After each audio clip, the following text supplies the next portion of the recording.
is Natasha Odoi.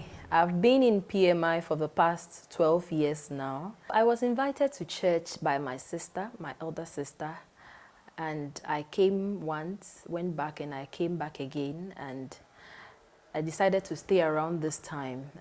But the one who actually influenced my decision to stay in PMI was Mary Chawi, Mrs. She invited me to join the choir. I remember that day I was sitting at the back and she asked me to come forward and sit beside her, and she introduced me to some of the choir members, introduced me to Pastor Mansa, and then I got into the choir as a result of that. So that was how come I decided to stay in PMI. So for my journey with PMI, I walked into church without a clear focus as to where I wanted to go for my future. And I had just finished SHS then. I had no clear vision. So coming here, hearing the word of God from Pastor Bernard, being mentored by Pastor Mansa, being moved and through leaders and other people, I found my way back to school. I finished school, and I also found myself ministering more and more with music.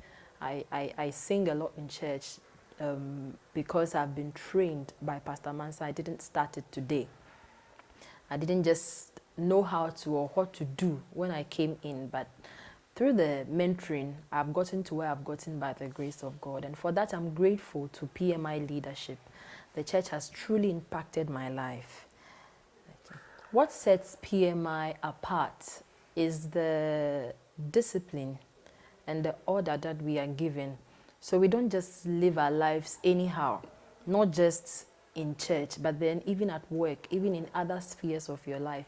I find myself following the principles that we are taught in PMI. Pastor Bernard shows us that to be a Christian, you don't just be a Christian and do anything anyhow or by heart. You take your time, you follow order, you follow principles, and your life becomes better. You find out that your own life becomes better in other aspects and other areas of your life.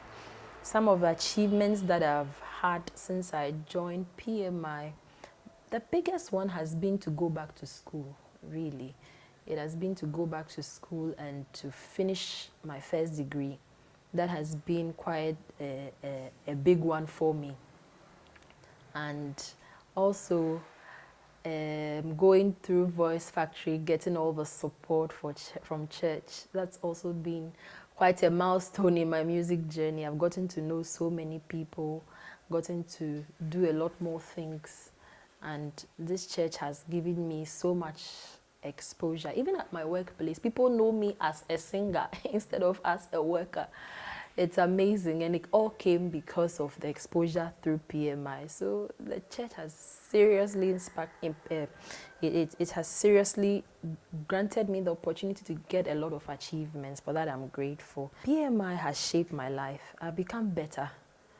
I've become better, as in my whole thinking process has changed. It's not just everyday living. It's not just waking up in the morning and then moving out into the world, but then sitting back and taking stock of your life, taking stock of where next from here, what next from here. I've learned that from PMI, to strategize and then to do things, actually, not just talk about them, but to do things. For the future of PMI, I see PMI on a more global stage. I see PMI in a bigger way. We say bigger, better, greater, and more global. So I see PMI going more global, reaching millions of souls with the word of God, and also people getting more impacted by the word. For a message to leadership and a message to the church and the members, I want to say that God bless you for all that you've done for us. For me especially, I've seen a lot of people in church sacrifice for me and get me where I am. I'm so grateful, and I pray that God bless you. Just keep doing what you're doing, and I know that God will reward you in leaps and in bounds. God bless you.